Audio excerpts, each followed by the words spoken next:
हाँ, तो मैं क्या बता रहा था कि मास जनरली चेंज होता नहीं है। ओके, हमें बोला है कि प्रोटॉन जो है वो फ्रीली मैग्नेटिक फील्ड में मूव कर रहा है, तो उसकी कौन सी प्रॉपर्टी चेंज होगी, उसके लिए ऑप्शंस भी गिवन है। तो मैं पहला ऑप्शन देख के सिर्फ तुम्हें जनरल बात बता रहा हूँ, मास जनरली चेंज नहीं होता। केमिस्ट्री में होता है, केमिकल रिएक्शंस में कंबशन किया तो उसका मास चेंज हो गया, कोई सॉल्यूशन बनाया तो उसका मास चेंज हो गया। ओके, तो केमिस्ट्री में होता है, बट फिजिक्स में 99.99% मास चेंज होगा नहीं। ये तो ऐसे ही मैं बता रहा हूँ जनरल पॉइंट ऑफ व्यू। अच्छा, तो क्या क्या चेंज हो सकता है? मास चेंज हो सकता है, स्पीड चेंज हो सकती है, वेलोसिटी चेंज हो सकता है, एंड मोमेंटम भी चेंज हो सकता है। ओके, तो क्या चेंज हो सकता है? आंसर तो लिख दिया तुमने, देख लिया क्या, velocity and momentum. But momentum में वेलोसिटी इंक्लूडेड है। देखो, मोमेंटम में वेलोसिटी तो इंक्लूडेड है। मोमेंटम मतलब क्या, याद करो। मोमेंटम मतलब नहीं आया क्या तुम लोगों को? आया है ना? कौन से चैप्टर में आया? क्लास 9 में था ना मोमेंटम। कोलिजन, वो बंदूक वाला केस, फिर वो बोट में से कूदते हैं वो वाला केस, याद है? पी से डिनोट होता है, स्मॉल पी से mass into velocity. Yes, mass into velocity. और उसका यूनिट क्या होगा?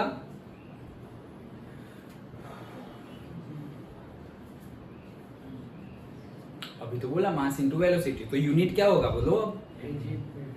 केजी मीटर पर सेकंड। मास का केजी और वेलोसिटी का मीटर पर second, that's it. Okay, so velocity भी चेंज होगी, मोमेंटम भी चेंज होगा। एक्चुअली वेलोसिटी पूरी चेंज नहीं होगी, उसकी सिर्फ डायरेक्शन चेंज हो सकती है। अरे वैल्यू कैसे चेंज हो जाएगी? ओके, तो देखते हैं। The proton is a charged particle, वो एक चार्ज पार्टिकल है। कौन सा? Positively charge particle. whenever a charged particle move in a magnetic field except in the direction of the magnetic field and opposite to the direction of the magnetic field a magnetic force exert on it। देखो कहां कहां उसके ऊपर magnetic force लगता है। क्या बोल रहे हैं कि कोई भी चार्ज पार्टिकल अगर मैग्नेटिक फील्ड में मूव कर रहा है तो उसके ऊपर मैग्नेटिक फोर्स लगेगा, लेकिन दो कंडीशन में नहीं भी लगेगा। कब नहीं लगेगा? Accept in the direction of the magnetic field, मतलब जो मैग्नेटिक फील्ड की डायरेक्शन है वही डायरेक्शन में वो मूव कर रहा है तो उस पर मैग्नेटिक फोर्स लगेगा नहीं। दूसरा case, opposite to the direction of the magnetic field, मतलब ऐसा समझो कि मैग्नेटिक फील्ड की डायरेक्शन ऐसी है, से west to east, west to east direction है किसकी? मैग्नेटिक फील्ड की, और ये मेरा प्रोटॉन भी वेस्ट टू ईस्ट जा रहा है या फिर ईस्ट टू वेस्ट जा रहा है, तो उसके ऊपर मैग्नेटिक फोर्स लगेगा नहीं। लेकिन ऐसे जा रहा है, ऐसे जा रहा है, ऐसे सीधे जा रहा है, ऐसे आ रहा है, तो उसके ऊपर मैग्नेटिक फोर्स लगेगा। मतलब मैग्नेटिक फील्ड की डायरेक्शन और मैग्नेटिक फील्ड की ऑपोजिट डायरेक्शन में अगर वो मूव कर रहा है तो मैग्नेटिक फोर्स उस पर नहीं लगेगा, अदरवाइज मैग्नेटिक फोर्स कोई भी डायरेक्शन हो लगेगा। ओके, एज अ रिजल्ट याद रखना ये चीज, क्योंकि बुक में जो हम कंसेप्ट पढ़े थे तब ये कंसेप्ट है नहीं। क्वेश्चन में पूछ लिया है, बट एक्चुअली एनसीईआरटी में ये जो हम कंक्लूजन पढ़ रहे हैं, इसका जो आंसर पढ़ रहे हैं, that is not given. Book में नहीं गिवन है तो पढ़ भी नहीं सकते बुक में से, लेकिन क्वेश्चन पूछा है। समझ में आया? ओके, इसकी तो नोट्स में भेज दूंगा, पहले भेजी थी वैसे ही इसकी भी, ये भी भेज दूंगा, और जो हमने पहले कंसेप्ट क्लियर किया है वो भी मैं भेज दूंगा। ओके, बट याद रखना, ओके, ये बुक में नहीं गिवन है। सो हाँ, a magnetic force exert on it, as a result its velocity and momentum both changes, तो उसकी वेलोसिटी और मोमेंटम दोनों ही क्या हो जाएगी? चेंज हो जाएगी। The magnetic force is perpendicular to the velocity of the charged particle, तो मैग्नेटिक फोर्स जो होता है वो परपेंडिकुलर होता है चार्ज पार्टिकल की वेलोसिटी से। Therefore only the direction of the velocity of the particle changes, मतलब कि वेलोसिटी की, वो तो मैंने पहले ही बताया, वेलोसिटी की डायरेक्शन चेंज होगी, मैग्नीट्यूड चेंज होगा नहीं। There is no change in the magnitude of the velocity और से speed of the particle, the mass does not change, mass तो चेंज होगा ही नहीं। तो ये ऑप्शन में मास चेंज होगा नहीं, उसको क्रॉस करो। स्पीड एंड वेलोसिटी दोनों गिवन है, तो हम वेलोसिटी लेते हैं। क्या डिफरेंस है दोनों में? वो वेक्टर है। कौन सा वाला?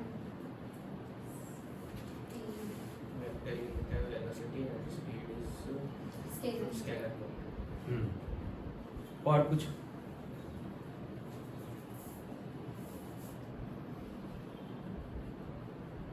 दोनों का यूनिट सेम या नहीं? स्पीड और वेलोसिटी का यूनिट सेम होता है,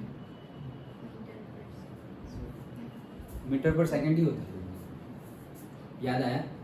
ओके एंड हाँ दैट्स इट। ओके तो वेलोसिटी एंड मोमेंटम समझ में आ गया?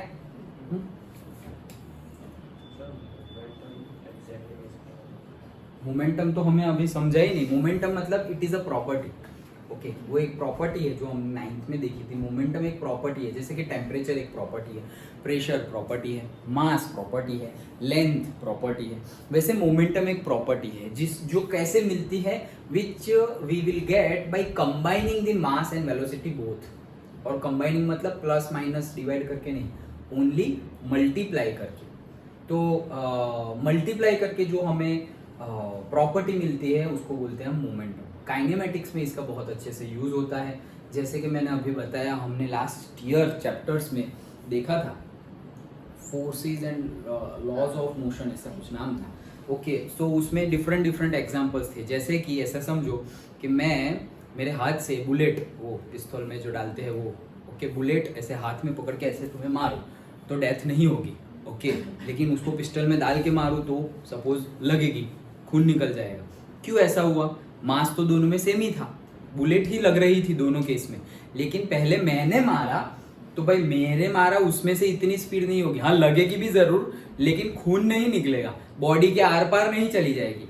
लेकिन पिस्तल की हेल्प से मारा तो उसमें जो स्प्रिंग आती है उसकी हेल्प से क्या हुआ, उसको फोर्स लगा तो उसकी वेलोसिटी ज्यादा है, मास उतना ही है लेकिन वेलोसिटी ज्यादा है तो उसकी इफेक्ट अलग हो गई। ओके तो वही केस, जैसे कि हमने उसमें वो चैप्टर में बहुत सारे केस देखे थे, जैसे कि एक साइकिल है, ओके तो साइकिल बहुत ही स्पीड से आ रही है, बहुत ही स्पीड से आ रही है और तुम उसको सामने से रोकने जा रहे हो, तो कितनी भी स्पीड से आ रहे हो शायद तुम रोक तो लोगे, कहीं लग जाएगा लेकिन रोक तो लोगे ही साइकिल को, ओके लेकिन उतनी ही स्पीड से अगर ट्रक आ रही हो तो हम ट्राई भी नहीं करेंगे, ओके और ऐसा समझो कि ट्रक स्लो आ रही है, ट्रक आ रही है स्लो लेकिन ट्रक का मास देखो कितना ज्यादा है, ओके और ऐसा समझो कि साइकिल आ रही है फास्ट में लेकिन उसका मास देखो, उसका मास कम है।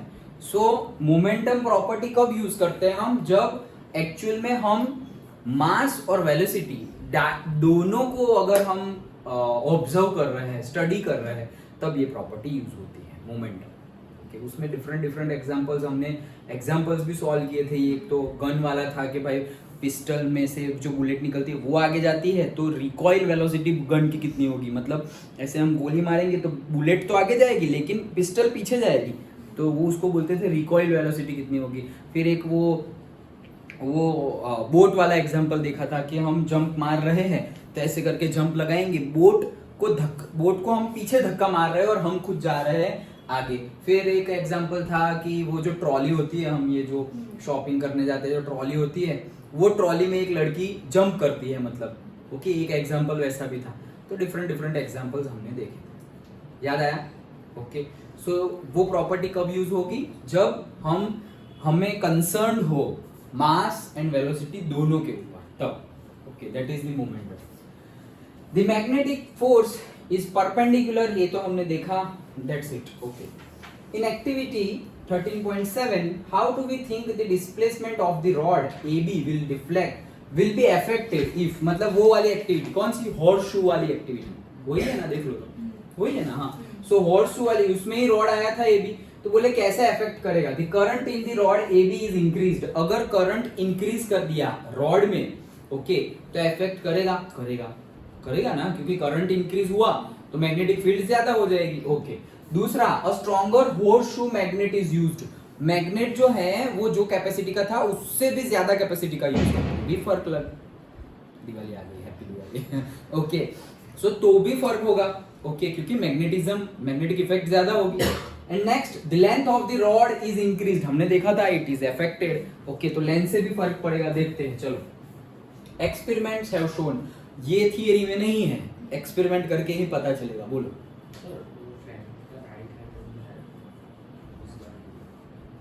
Right hand rule, right hand तो हमने जो पढ़ा वही है, करंट और मैग्नेटिक फील्ड की डायरेक्शन लेफ्ट हैंड नहीं है, देखो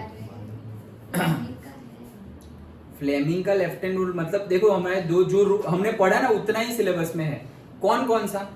एक तो हमने करंट और मैग्नेटिक फील्ड की डायरेक्शन के लिए तो राइट हैंड रूल लिखा है ना हमने, तो मतलब कि जहाँ पे करंट जा रहा है उस डायरेक्शन में थंब होना चाहिए राइट हैंड का, और फिर फोर फिंगर जहाँ पे हमारी मूव कर रही हो मतलब बेंड कर रही हो वही डायरेक्शन होगी किसकी? मैग्नेटिक फील्ड की। और फ्लेमिंग का लेफ्ट हैंड रूल सिलेबस में है, वो कौन सा है कि कैसा है? ऐसे था, ओके याद आया? ऐसे नहीं था, ऐसे नहीं था, ऐसे ही था, ओके। तो ये क्या था? करंट। फोर फिंगर क्या था? Magnetic field, yes, and thumb is the force, yes, okay. So वो दो है, दैट्स इट। सो फ्लेमिंग का भी राइट हैंड रूल है। हाँ बट वो सिलेबस में नहीं है, वो तो हाँ। Yes, okay. वो किसके लिए है? मैग्नेटिक इंडक्शन, वो इलेक्ट्रोमैग्नेटिक इंडक्शन जो हमारा डिलीट हो गया है वो नई बुक में तो मिलेगा भी नहीं, लेकिन हमारी बुक में है क्योंकि हमारी प्रीवियस बुक है। तो वो किसके लिए है कि ये जो इलेक्ट्रोमैग्नेटिक इंडक्शन मतलब इलेक्ट्रिसिटी हम प्रोड्यूस कर रहे हैं उसकी डायरेक्शन क्या होगी वो पता करने के लिए, that is not there in this syllabus. DC motor भी है।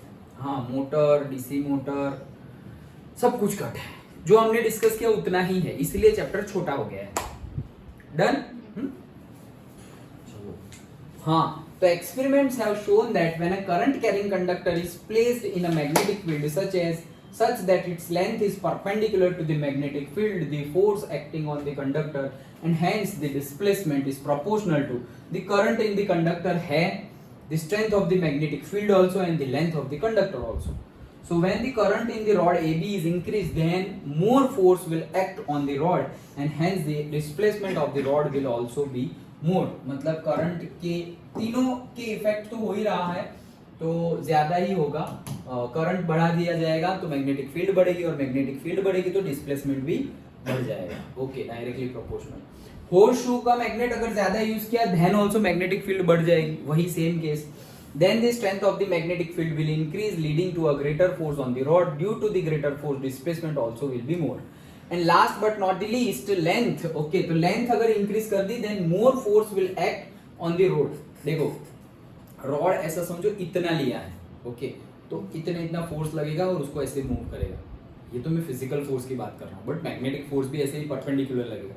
तो length हमने बढ़ा दी, increase कर दी, इतना है, इससे और इतना बढ़ा दिया, तो एरिया ज्यादा हो गया ना फोर्स लगने के लिए, तो क्या है कि is increase then more force will act and hence displacement of the rod will also be more. मतलब तीन केस में लेंथ बढ़ जाए तो भी, मैग्नेटिक फील्ड अगर बढ़ा दी जाए तो भी, और करंट बढ़ा दिया जाए तो भी, हर केस में मैग्नेटिक फोर्स बढ़ता है एंड मैग्नेटिक फोर्स बढ़ेगा तो डिस्प्लेसमेंट भी क्या होता है? बढ़ता है।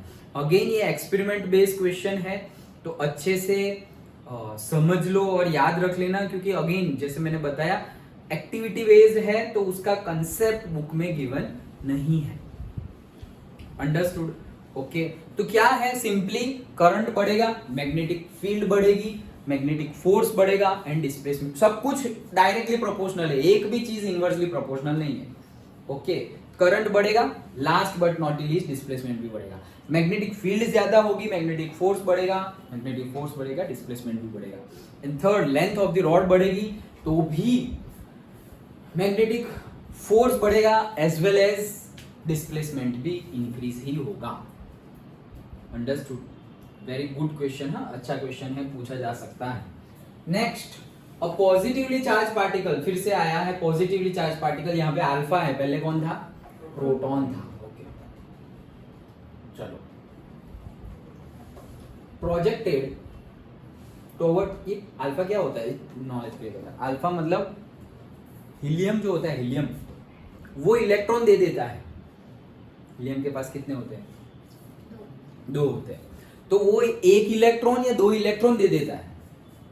एक इलेक्ट्रॉन दे दिया तो He+1 बनेगा, दोनों इलेक्ट्रॉन दे दिए तो He+2 बनेगा। ओके, उसको बोला जाता है alpha, knowledge point of view. Okay, चलो, नहीं तो ऐसे सिलेबस में है नहीं, मतलब डिटेल्ड में है 11th 12th में। प्रोजेक्टेड टुवर्ड्स वेस्ट इज, देखो क्या बोला है फिर से,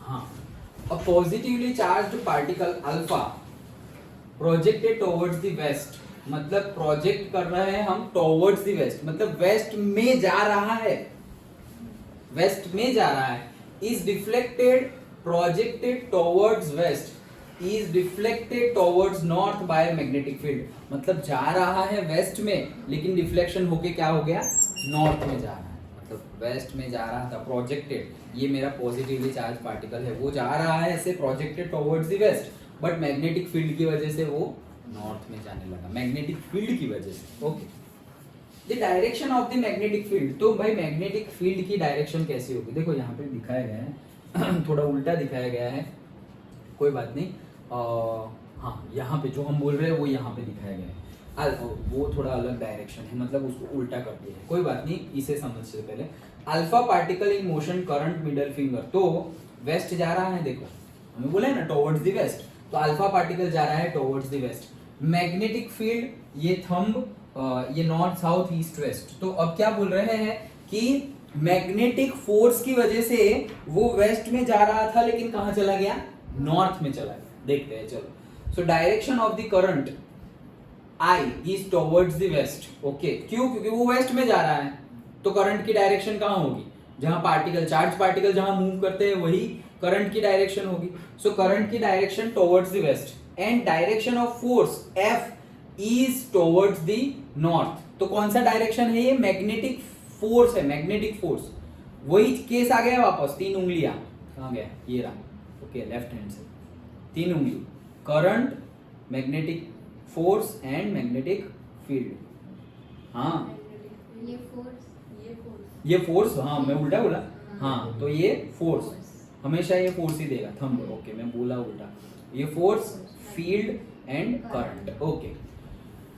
अलग अलग केस गिवन है, towards south, towards east, downwards and upwards, तो अपवर्ड्स है लेकिन कैसे वो देखते हैं, देखो here the positively charged particle is initially moving towards the west, so direction of the current is towards the west, तो toward, देखो ऐसे, नहीं तो हमारा वो जो राइट हैंड से कर रहे थे वो भी तुम यूज कर सकते हो, डाल दिया 4 उंगली कहां पर, करंट की डायरेक्शन में, तो 4 उंगली करंट की डायरेक्शन में, उंगलियों को मोड़ दो मैग्नेटिक फील्ड की डायरेक्शन में, मैग्नेटिक फील्ड कहां पे है, नॉर्थ की डायरेक्शन में है, राइट, तो ऐसे, ओके, तो नॉर्थ की डायरेक्शन में हम क्या कर देंगे, मोड़ देंगे, डन। देखो क्या है, द डिफ्लेक्शन कहां गया, पॉजिटिवली चार्ज पार्टिकल ये तो बोल दिया हमने, the deflection of alpha particle is towards the north, तो वो नॉर्थ के साइड में जा रहा है, this shows that magnetic field force act on towards the north, मतलब नॉर्थ साइड में फोर्स लग रहा है तभी तो वो नॉर्थ में जाएगा, तो मतलब मैग्नेटिक फोर्स है कहां पर, कहां, कौन सी साइड में लग रहा है,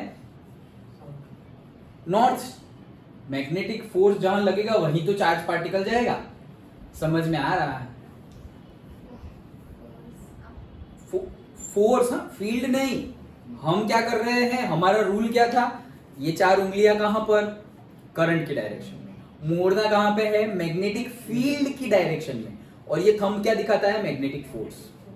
अभी हमें फोर्स तो गिवन है लेकिन पूछा क्या है, मैग्नेटिक फील्ड की डायरेक्शन पूछी है, तो 4 उंगली तो चली गई, डन, समझ में आया, 4 उंगली चली गई, अब मोड़ो नॉर्थ में, तो ऐसे तो मोड़ नहीं पाएंगे, तो ऐसे करता है, ओके, लेकिन मोड़ना कहां है, मैग्नेटिक फील्ड की डायरेक्शन में, तो वो तो हमें गिवन ही नहीं है, मैग्नेटिक फील्ड की डायरेक्शन में 4 उंगली मोड़नी है, वो तो हमें गिवन नहीं है, तो अगर ये डायरेक्शन में करंट है और अगर मैग्नेटिक फील्ड ये साइड होगी तो हम ऐसे मोड़ेंगे और मैग्नेटिक फोर्स कहां लगेगा, ऊपर, ओके, वो ऊपर, मतलब अगर हम देखो ऐसे, मैं यहाँ पर हूँ, ऊपर नॉर्थ है, इस साइड वेस्ट है, इस साइड ईस्ट है और नीचे साउथ है, तो मैं ये वेस्ट साइड लगा रहा हूँ और ये थंब नॉर्थ साइड आ रहा है, तो सही हो गया, देखो सही हो गया ना, क्या हुआ, ये करंट की डायरेक्शन वेस्ट, समझना, हाँ वैसे ही हाँ मत बोल देना, ये करंट की डायरेक्शन है, कौन सी,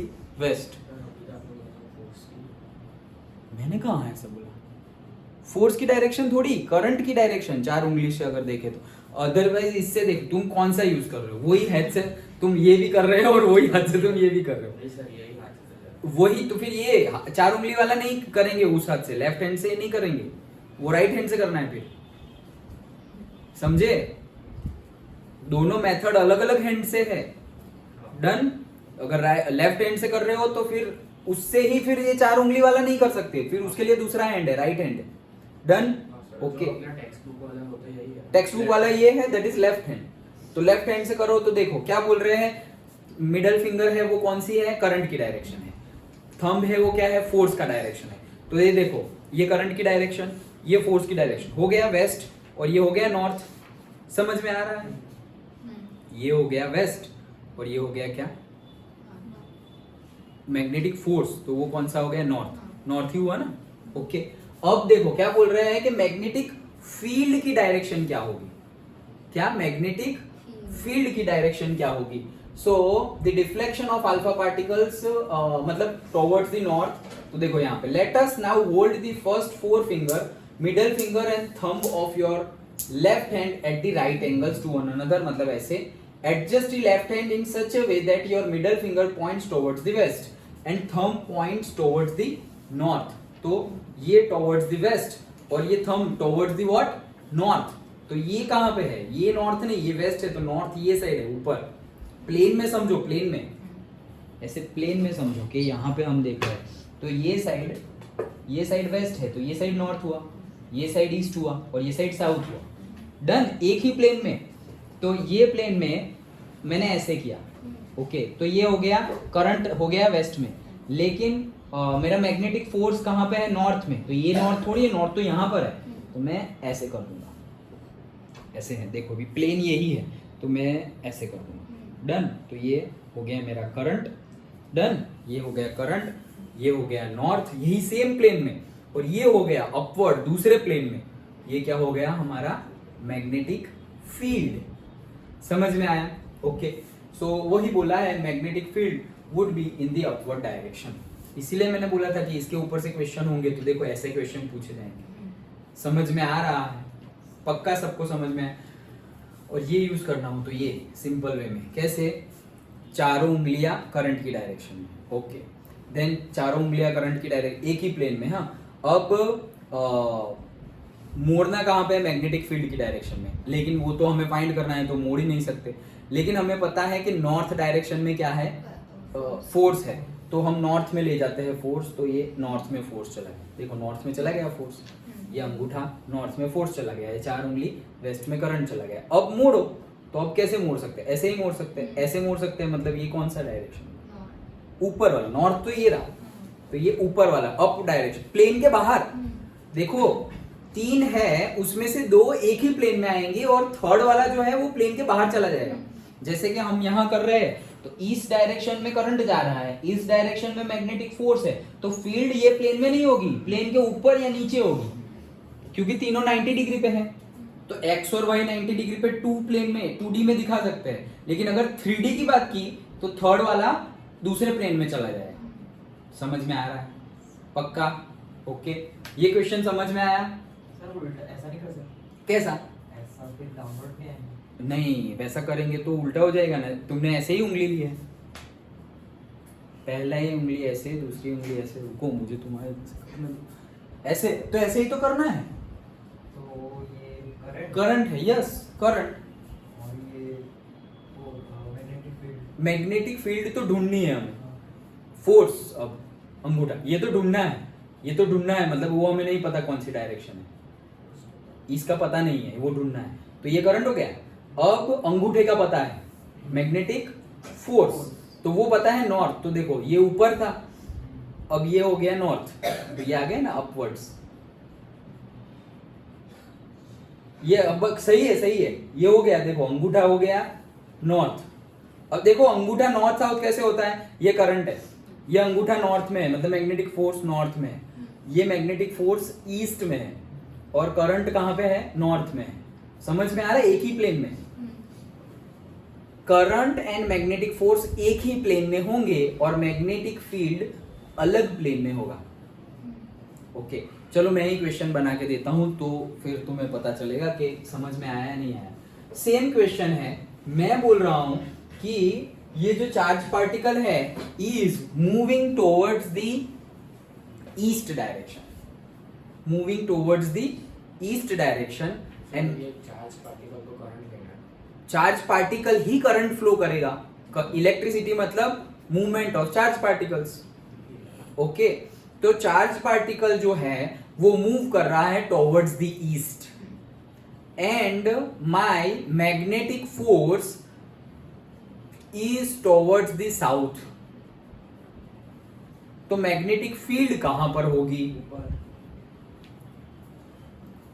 ईस्ट एंड साउथ। और मैं पूछ क्या रहा हूं? फील्ड पूछ रहा हूं, फोर्स नहीं पूछ रहा हूं, फील्ड पूछ रहा हूं। आउटसाइड। ऐसे बाहर निकल, बाहर निकल गई मतलब ऐसे बोल रहे थे ना प्लेन के पास। नहीं, सोचो मैं क्या बोल रहा हूं। करंट और फोर्स दे दिया है। करंट है ईस्ट में ईस्ट और फोर्स है साउथ साउथ में। बोला हाँ, साउथ में। ओके, ईस्ट में और साउथ में। साउथ। हाँ, ईस्ट में करंट और साउथ में फोर्स। हाँ, बाहर तो सर आपने क्या पूछा क्या? Magnetic field. मतलब ये वाली वो अपवर्ड्स। अपवर्ड्स बोल रहा है, ये भी अपवर्ड्स बोल रहा है।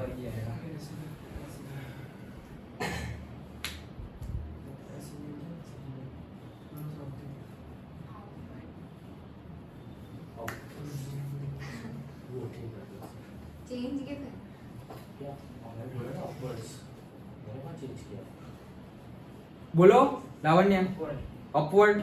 देखो जनरली मैं बता दूं, अगर दो डायरेक्शन तुम्हें ईस्ट वेस्ट साउथ नॉर्थ वैसे में गिवन है तो तुम्हारी थर्ड वाली डायरेक्शन का आंसर या तो अपवर्ड होगा या तो डाउनवर्ड होगा। हिंट हिंट दे रहा हूं क्या? फिर से सुनो क्या हिंट है? अगर मैंने जो गिवन है, गिवन डेटा, वो given data north east south west वैसी डायरेक्शन में गिवन है, तो जो थर्ड वाली क्वांटिटी जो हमें ढूंढनी है उसकी डायरेक्शन या तो अपवर्ड होगी या तो डाउनवर्ड होगी। लेकिन ये केस खत्म हो गया। दूसरा केस, दो क्वांटिटी जो गिवन है उसमें एक की डायरेक्शन ईस्ट वेस्ट ऐसा कुछ डायरेक्शन गिवन है और दूसरे की डायरेक्शन अपवर्ड या डाउनवर्ड गिवन है, तो थर्ड वाली जो तुम फाइंड करोगे उसके लिए तुम बोल सकते हो इनसाइड द प्लेन और outside the plane. That is the hint, ये यूज करना तुम। अब बताओ, देखो फिर से, ये क्या है? हमारा करंट। करंट में क्या बोला? ईस्ट। ईस्ट। तो करंट ईस्ट में गया। ओके, देन क्या बोला फिर? और जो फोर्स है वो साउथ। फोर्स साउथ में। तो देखो फोर्स साउथ में चला गया तो अपवर्ड्स। फोर्स, हाँ ये रहा फोर्स। प्लेन पे कर रहे हैं ना? इसने नीचे ले लिया। हाँ, मैंने ऐसे लिया। प्लेन पे कर रहे हैं। नहीं, एक ही प्लेन पे। साउथ में कहाँ गया? ये नीचे साउथ नहीं है, एक ही प्लेन पे। हाँ, तुम मतलब देखना है, इसीलिए एक ही प्लेन पे लेना है। मतलब ये एक प्लेन है, ऐसा समझो। तो यहाँ पे ईस्ट है तो साउथ ये साइड है, नॉर्थ ये साइड है। देखो यहाँ पे ईस्ट है तो साउथ ये साइड है, नॉर्थ ये साइड है और वेस्ट ये साइड है। अप और डाउन अलग डायरेक्शन है। फिर नॉर्थ में अप और साउथ डाउन वैसे मत ले लेना। फिर से बताना, डाउट हो तो क्लियर कर लो, क्योंकि एकदम सिंपल ऐसा ही क्वेश्चन पूछा जाएगा और डायरेक्टली हमें 1 मार्क लेना है। करंट और फोर्स तीनों एक दूसरे के परपेंडिकुलर है। तो देखो करंट हमारा ईस्ट में है और फोर्स हमारा अभी देखो ऊपर जा रहा है, लेकिन ऐसे ऊपर थोड़ी जाएगा। फोर्स बोला है हमने साउथ में, तो साउथ ये ईस्ट है तो साउथ क्या हो गया? ये ईस्ट है। ओके सही है, हाँ सही है। ये ईस्ट है तो साउथ क्या हो गया? ऐसे हो गया। तो ये अपवर्ड्स आ गया। मैग्नेटिक फील्ड कहाँ आ गई? अपवर्ड्स। समझ में आ रहा है? पक्का? देखो ये दोनों एक ही डायरेक्शन में है, ईस्ट और ये साउथ एक ही प्लेन में है। समझ में आया? एक ही प्लेन में है मतलब क्या बोल रहा हूं? तिथि पता चल रहा है? ना पता चले तो पूछ लेना, किसी सबको बोल रहा हूं। फिर से एक क्वेश्चन करो। Charge particle is moving towards the west and magnetic force is moving towards the north. मतलब magnetic force is towards the north है सब। West and north, current west and force north.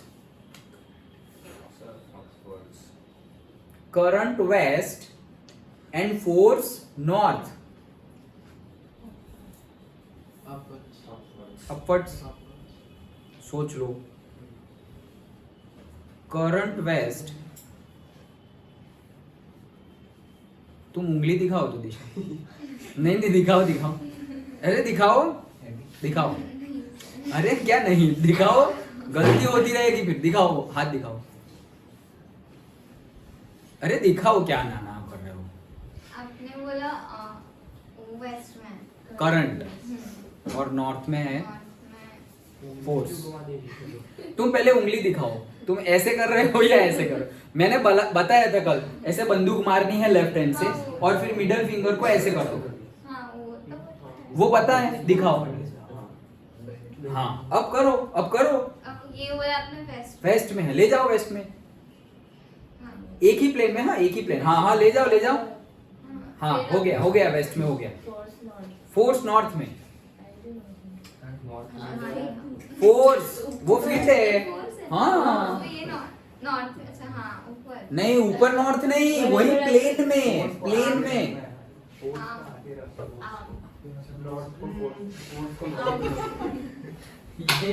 ये करंट कहाँ गया, ये गया, ये करंट गया। अब नॉर्थ में है फोर्स, ये रहा फोर्स। तो ये डाउनवर्ड है। ये कौन सी डायरेक्शन है, डाउनवर्ड। एक ही प्लेन में सब होगा। ये तुम्हारा ईस्ट है तो ये तुम्हारा वेस्ट है, तो ईस्ट ये डायरेक्शन है, साउथ ये साइड है और नॉर्थ ये साइड है। ये डाउन जा रहा है, वो डाउनवर्ड है, और अप जाएगा वो अपवर्ड है। अब ये तुम्हारा क्या है, वेस्ट। अभी हाँ करंट, और इसको कहाँ भेजना है हमें, नॉर्थ में। तो लाइक दिस, ऐसे ऐसे गया। समझ में आया, ये नॉर्थ में आया, ये यहाँ गया, तो ये अप जा रहा है, समझे। हाँ ऐसे, यस। आया समझ में, नहीं आया, आया। देखो फिर से, ये करंट है, करंट जा रहा है वेस्ट में, वेस्ट में गया। फोर्स जा रहा है नॉर्थ में। अभी फोर्स कहाँ जा रहा है, अभी फोर्स जा रहा है अपवर्ड्स, लेकिन मुझे कहाँ भेजना है, नॉर्थ में। ये देखो, ये नॉर्थ में चला गया। एक ही प्लेन, वही प्लेन में है, वही प्लेन में east, west, east, south and north.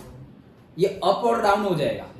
तो ये आ गया नॉर्थ, ये आ गया वेस्ट, हो गया ना। तो ये पहली उंगली है magnetic field, that is upward. Done. इसमें मैंने कुछ नहीं किया, मैंने तो यही पूछा। ये जो क्वेश्चन हमने डिस्कस किया वही पूछा मैंने, चेंज ही नहीं किया कुछ। वही तो किया हमने क्वेश्चन में कि ये वेस्ट में जा रहा है और ये नॉर्थ में जा रहा है, वही तो पूछा था हमने, डिस्कस किया। मुझसे ना वो प्लेन ही चेंज हो जाए। हाँ वही, प्लेन चेंज नहीं करना है। हाँ इमेजिनेशन करना पड़ेगा तुम्हें अच्छे से। 1 मार्क का सवाल है।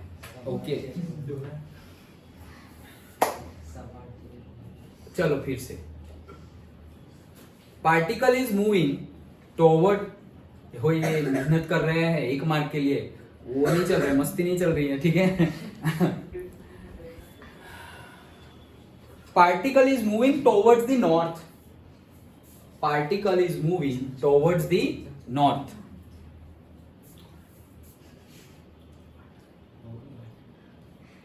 and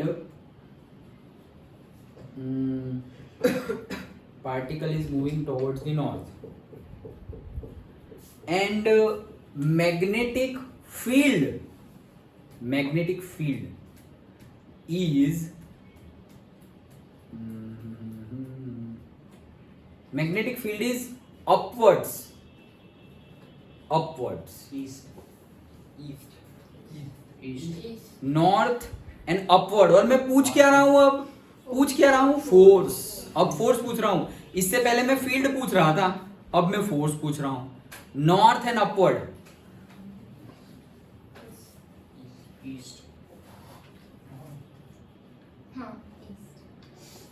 ईस्ट, सबका ईस्ट।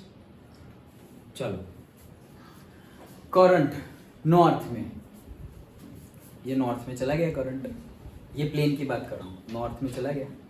और magnetic field towards the upward बोला ना मैंने, मैग्नेटिक फील्ड अपवर्ड, ये रहा, ये मैग्नेटिक फील्ड अपवर्ड्स, और ये हो गया मेरा करंट। कहाँ गया, नॉर्थ में। और ये क्या है? Force force. तो ईस्ट आ गया, समझ में आया? पक्का? डन? आ गया तिथि? वेदांशी? पक्का? प्रियांक? डन? सबको? सुफियान, हिमांशु, अमन? डन? दो और आगे बढ़े। हाँ एक। अच्छा चलो एक। पहले तो देखो, तुम्हें ऐसे याद रखना हो तो याद रख लो। क्या याद रखना है कि मैग्नेटिक फोर्स और करंट एक ही प्लेन में है। अभी भी मैंने पूछा तो देखो एक ही प्लेन में आया ना, ये यहां गया और ये ऊपर गया, तो फोर्स ईस्ट में आया। तो याद रख लो, लिख लो, याद रख लो, लिख लो सब लोग। Current and magnetic force are in same plane. Current and magnetic force are in same plane.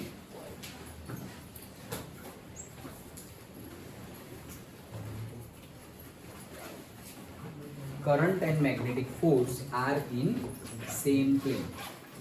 Done? अच्छा चलो, तो लास्ट वन से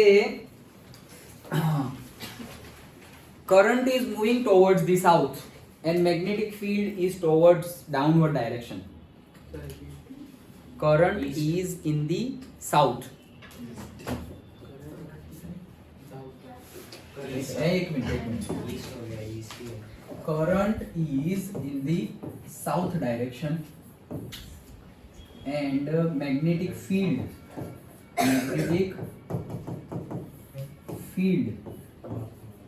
okay, magnetic field downwards,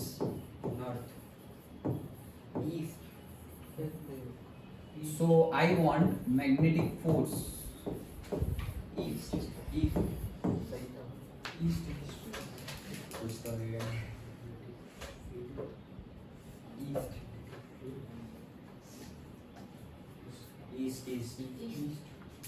east सबका पहले बोल दिया फिर साउथ हो गया। बोलो क्या आंसर? ईस्ट सबका नहीं हुआ दिशा? ये हो गया। हो गया Sure. तो श्योर नहीं है। अच्छा देखो, करंट ये आ गया हमारा। क्या है? करंट। ये रहा current. Current in the south, तो ये देखो करंट साउथ में आ गया। ये रहा करंट साउथ में चला गया। ओके, अब क्या पूछा है? Magnetic field is downward direction. तो मैग्नेटिक फील्ड ये रही पहली, वो कहाँ पे है? डाउनवर्ड डायरेक्शन में है। तो सब ओके, तो मैग्नेटिक फील्ड डाउनवर्ड डायरेक्शन, ये साउथ का साउथ ही है। ये कहाँ चला गया? ईस्ट में चला गया ना। ये south, east, north and west. Done? और मैंने क्या बोला?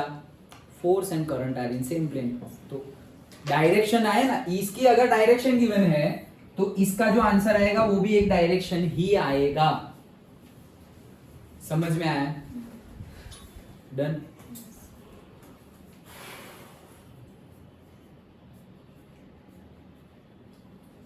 तो थोड़ा और इंटरेस्टिंग करते हैं। Current is downward direction. Current की डाउनवर्ड डायरेक्शन है, इसको उल्टा कर दिया ना, इसका है से साउथ, वेस्ट। किसका यार? फील्ड का। ये रहा।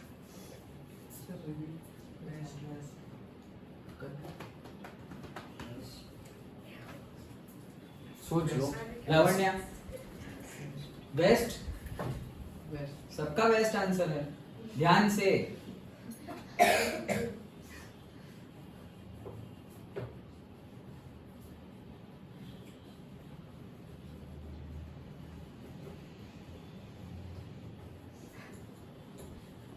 क्या आ रहा है? वेस्ट आ रहा है सबका। क्या बोल रहे हैं? Current is in downward direction, ये रहा डाउनवर्ड, एंड ये प्लेन अगर मैंने ले लिया तो is in the south direction, downward and south direction. समझ में आ रहा है? ये डाउनवर्ड और ये मैग्नेटिक फील्ड जो है वो कौन से डायरेक्शन में आ गई? South direction. डन। तो ये कहाँ आ गया, वेस्ट में आ गया। एक मिनट, ये साउथ डायरेक्शन और ये कहाँ आ गया, वेस्ट में। Current is in the downward direction, तो ये डाउनवर्ड डायरेक्शन में जा रहा है एंड ये प्लेन में मैग्नेटिक फील्ड साउथ में है, तो ईस्ट वेस्ट साउथ में, सो ये साइड आएगा तो west. Yes correct, west is the answer. समझ में आ गया, पक्का, श्योर? चलो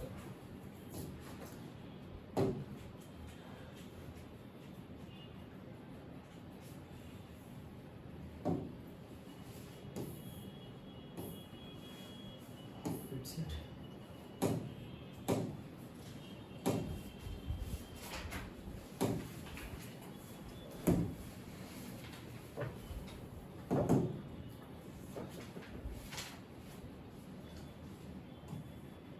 ये है क्या, नहीं है ना, क्या है, इन टेक्स्ट खत्म, नहीं है लास्ट आगे के ये वाले ये है, नहीं एकदम हाँ ये ये है ना। अच्छा, name two safety measures commonly used in electric circuits and appliances.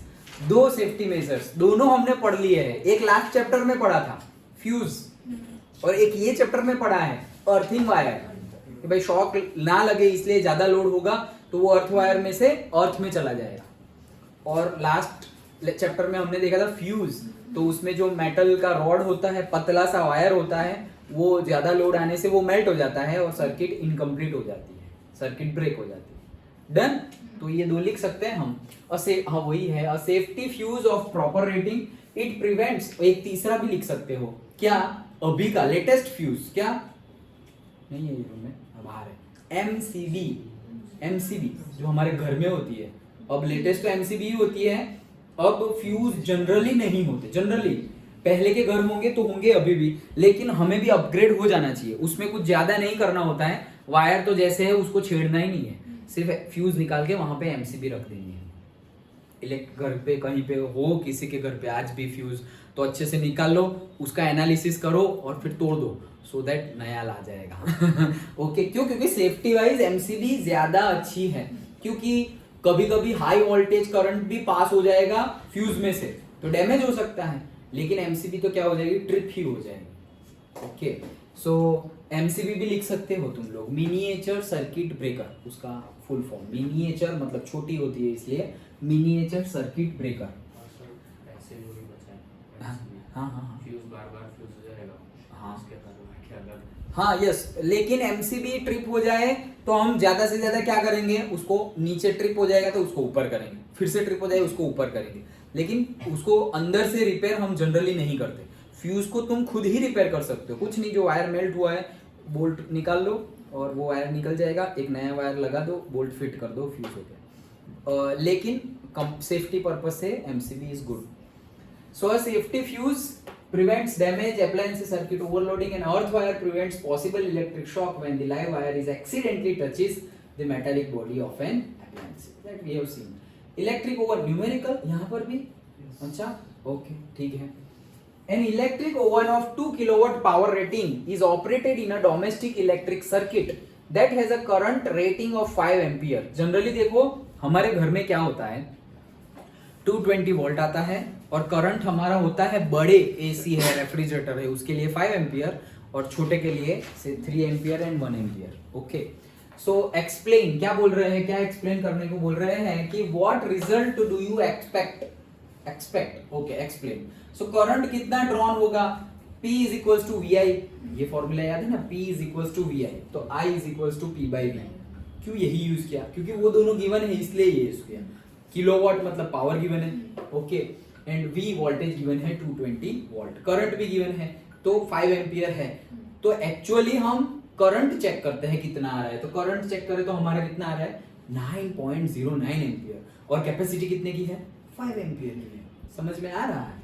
तो since the current rating of the circuit is 5 ampere, the fuse used in this circuit is only 5 ampere capacity. Hence, when the oven is switched on, the fuse wire will get heated too much, melt and break the circuit. This will save the electric oven from getting the damage. मतलब कि अगर तुमने fuse रखा हुआ है तो क्या हो जाएगा, वो मेल्ट हो जाएगा। और एमसीबी रखी हुई है तो वो क्या हो जाएगी, ट्रिप हो जाएगी। क्यों? क्योंकि जैसे ही तुमने मशीन ओवन ऑन किया तो वो कंज्यूम कितना करेगा, 9 एम्पियर, और वायर की कैपेसिटी कितनी है, सिर्फ 5 एम्पियर की। समझ में आया? वायर की कैपेसिटी 5 एम्पियर, वो कंज्यूम करने लग गया 9 एम्पियर, कंज्यूम करने लग गया। ज्यादा कंज्यूम किया तो ज्यादा हीट जनरेट होगी, I2RT वाला, ज्यादा हीट जनरेट हुई तो वो क्या हो जाएगा, मेल्ट हो जाएगा। अंदर के वायर मेल्ट हो जाए तो बहुत ज्यादा प्रॉब्लम हो जाती है, इसलिए बाहर से ही स्ट्रिप हो जाएगी। If fuse of current rating more than this is used in the circuit, or if no fuse has been put in the circuit, there may be a fire. देखो, हम सोचेंगे कि नहीं, हमें तो अप्लायंसेस यूज करने ही है, हमें तो अप्लायंसेस क्या करने हैं, यूज करने ही है। तो क्या हो जाएगा कि अगर तुमने ये कैपेसिटी से ज्यादा वाला यूज करो, मतलब तुमने फ्यूज ले लिया जिसका कैपेसिटी है 10 एम्पियर, मतलब 10 एम्पियर का करंट वो पास होने देगा। तो सोचो ज्यादा करंट पास हो रहा है तो भी जा रहा है पैनल में, सारे अप्लायंसेस में, तो अप्लायंसेस को डैमेज कर देगा 10 एम्पियर, क्योंकि अप्लायंस ही डिजाइंड नहीं है 10 एम्पियर के लिए। और तुमने फ्यूज ही नहीं यूज किया, मतलब जो जीबी से वायर आ रहा है उसको घर के डायरेक्ट वायर से कनेक्ट कर दिया, ऐसे ही, बीच में कुछ है ही नहीं। ओके, तो क्या होगा, वो लोग का वोल्टेज और करंट डिफ्लेक्शन होगा, तो डायरेक्टली यहां पर भी इफेक्ट होगा। वैसा हम नहीं कर सकते, तो ऐसा अगर किया तो क्या होगा, फायर हो जाएगा। याद हो तो लास्ट ईयर हमारे नीचे भी हुआ था पूरा, तुम लोग जहां से आ रहे हो वहां पे डोर के पास ऊपर पूरा एमसीबी बोर्ड लगा हुआ है, वहां पे ब्लैक ब्लैक ब्लैक हो गया था। छुट्टी भी दी थी, याद हो तो, कि भाई today is a holiday due to electrical short circuit problem, याद है? तुम लोग जब 9th में थे तब। ओके, तो वो पूरा मतलब जल गया था रात को कंटिन्यूअसली, पता नहीं क्या हुआ, लोड तो वैसा ही है, लेकिन वो जो एमसीबी है वो ट्रिप नहीं हुई। ट्रिप हो जानी चाहिए लेकिन ट्रिप हुई नहीं, तो ज्यादा करंट पास हो गया और सब कुछ प्लास्टिक वास्टिक सब मेल्ट हो रहा है और पूरा ब्लैक ब्लैक ब्लैक। अभी भी तुम जाओगे तो वो तो नया डाल दिया सर्किट ने एंड ऑल, बट वॉल जो है वो अभी भी ब्लैक है, देखना, कलर वलर नहीं करवाया उसके बाद। सो that is the problem, it catches the fire. Done? What precautions should be taken to avoid overloading of domestic electric circuit? Fuse लगाओ, अर्थिंग लगाओ, वही चीज है। Okay, wire used for carrying current should be of proper current rating, मतलब कि proper current rating होनी चाहिए। ऐसा नहीं है कि मोटे मोटे वायर हम यूज कर ले जो कभी मेल्ट ही ना हो और फुल करंट वो पास होने दे, ऐसा नहीं होना चाहिए। Then two separate circuits should be used, one of 5 ampere current for lighting electric bulbs, tubes, TV, etc., and another of say 15 ampere for higher current rating appliances such as heating appliances, AC and etc. मतलब कि bulb अभी चलाना है तो जैसे मैंने बोला ना 3 एम्पियर, 5 एम्पियर, 15 एम्पियर, तो एसी जो करंट लेता है वो कितना लेता है, 15 एम्पियर करंट। फैन है, बल्ब है, वो कितना लेता है, 5 एम्पियर करंट। तो इसकी इलेक्ट्रिकल वायरिंग और एसी की इलेक्ट्रिकल वायरिंग अलग अलग होनी चाहिए, नहीं तो होगा क्या, एसी चलेगा तो 15 एम्पियर उसको चाहिए, वो ले लेगा, लेकिन जब वो 15 एम्पियर ले रहा है ना तब इनको 5 एम्पियर भी नहीं मिलेगा, तो ये स्लो चलेंगे। और अगर हमने 5 एम्पियर वाला यूज किया ना तो ये नहीं चलेगा क्योंकि उसको 15 चाहिए। तो दोनों की अलग अलग, तो देखो दोनों की अलग अलग है, लेकिन फिर भी देखो ये 15 की एक है, ये 15 का दूसरा, तो ऐसा नहीं होना चाहिए। सेफ्टी के अकॉर्डिंगली, जैसे हमारा एसी है उसी से कनेक्टेड हमारे बोर्ड है, तो अगर कंटिन्यूअसली दोनों, मतलब मैं इसको 16 पे चलाऊं 10 घंटे 10 घंटे 16 एकदम हायर कैपेसिटी पे, ओके, टेम्परेचर 16, और इसको भी कंटिन्यूअसली हम ऑन करें, देयर मे बी, नहीं होगा हमारे क्लास में तो नहीं होगा, बट पॉसिबिलिटी आर देयर कि कुछ प्रॉब्लमेटिक सिचुएशंस हो जाए। सो बेटर वे इज दोनों की डिफरेंट डिफरेंट वायरिंग होनी चाहिए, that we will do, okay, in a short period of time. Parallel circuit should be used and each circuit should have a fuse of proper rating. Obviously, parallel, ये सारे याद रखना है, good question, it is a good question. So parallel circuit use करनी चाहिए, obviously, नहीं तो series में क्या होगा, सब ही चला जाएगा, एक गया तो सब गए, like that. तो parallelly यूज करना है। Too many higher power rating of electrical appliances such as iron, geyser, air conditioner, etc. should not be switched on at the same time. बहुत सारे जो हायर रेटिंग वाले हैं, 15 एम्पियर कंज्यूम कर रहे हैं, एसी है, टीवी है, फ्रिज है, वॉशिंग मशीन है, ओवन है, फिर वो घरघंटी आती है ना, फ्लोर मिल, ओके, वो है।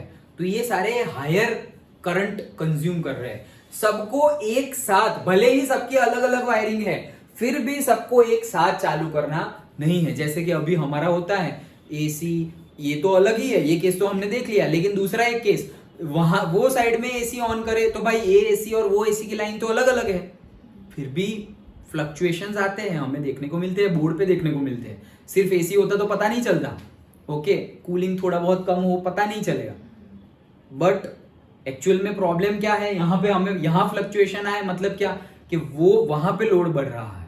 क्योंकि जितने भी इलेक्ट्रिकल अप्लायंसेस हम यूज करें, लेकिन सबका जो इनपुट है गवर्नमेंट के पास से जो आ रहा है वो तो एक ही है ना, समझ में आ रहा है। सो सारे ही हैवी अप्लायंसेस एक साथ हमें शुरू करने चाहिए नहीं, ओके, अलग अलग शुरू करने चाहिए। चलो, and too many electrical appliances should not be operated on a single socket simultaneously। ये तो हमने कंसेप्ट क्लियर कर रहे थे, तब भी देखा था कि एक ही सॉकेट से एक बहुत ज़्यादा नहीं यूज़ करनी चाहिए। जैसे कि अभी तो वो हमारा स्पाइरल वाइंडिंग वाला पर्टिकुलर सॉकेट भी आता है, जिसमें एक में ही 4 प्लग होते हैं, ओके, तो 4 तक का तो आता है, जिसको हम जनरली कंप्यूटर में और उसमें यूज़ कर रहे हैं, ओके। एक में कंप्यूटर लगा हुआ है, फिर कंप्यूटर मतलब से सीपीयू से या लैपटॉप का चार्जिंग लगा हुआ है, दूसरे से मोबाइल चार्ज कर रहे हैं, तो ये सब छोटी छोटी चीज़ें हैं। लेकिन एक में लैपटॉप लगा हुआ है, फिर दूसरे में फ्रिज का डाल दिया है, फिर तीसरे में कुछ और हैवी डाल दिया है, then it should not be done, otherwise it can create a problem, okay. तो 5 पॉइंट याद रखना, गुड क्वेश्चन, 5 पॉइंट हमें लिखने हैं। देखो पूछा भी गया था अगस्त 20 में क्वेश्चन, तो यहाँ पर प्रीवियसली 2 पॉइंट लिखे हैं, वो भी इंक्लूड कर सकते हैं। देखो प्रिकॉशंस क्या लेने हैं, तो वो 2 तो लिख ही दो ना तुम, कौन कौन से 2 या 3 लिख दो, एमसीबी का लिखो, अर्थिंग का लिखो एंड फ्यूज का लिखो, वो 3 लिख सकते हैं।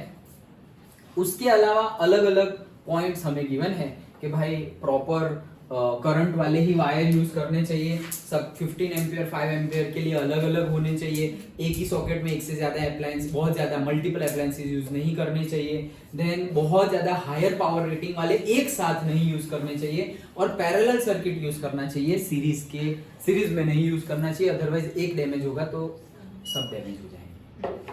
डन। तो पूरी इन टेक्स्ट क्वेश्चन में अगर 2 सबसे इंपॉर्टेंट क्वेश्चन हो तो लास्ट क्वेश्चन डायरेक्शन वाला और दूसरा ये क्वेश्चन, बाकी सब तो जनरल ही था, ओके। एंड देन 2 पॉइंट और है, wire should be replaced by new wires of proper rating and good insulation after every 5-6 years. ये तो हम करते ही नहीं है, ओके। क्या आप 5-6 साल में वायर को चेंज कर दो, ये हम नहीं करते, मोस्ट प्रोबेबल केस में हम ये करते नहीं है। घर जब नया घर बने, रिकंस्ट्रक्शन हो रहा हो, ओके, मॉडिफिकेशन हो रहा हो, तभी हम वायरिंग को चेंज करते हो। अब तो कंसील वायरिंग आ गए हैं, मतलब अंदर देखो यहाँ से यहाँ, कहाँ से कहाँ वायर आया दिखेगा ही नहीं, पहले तो ऐसे पट्टी मारते थे हम, ओके, जो बाहर दिखता था तो वायर ऐसे करके चेंज कर दिया। अब तो दीवार के अंदर है, कौन दीवार ऐसे खराब करेगा, वायर इलेक्ट्रिकल के खर्चे, at the same time colour करवाना पड़ेगा, वॉल भी बिगड़ जाएगी।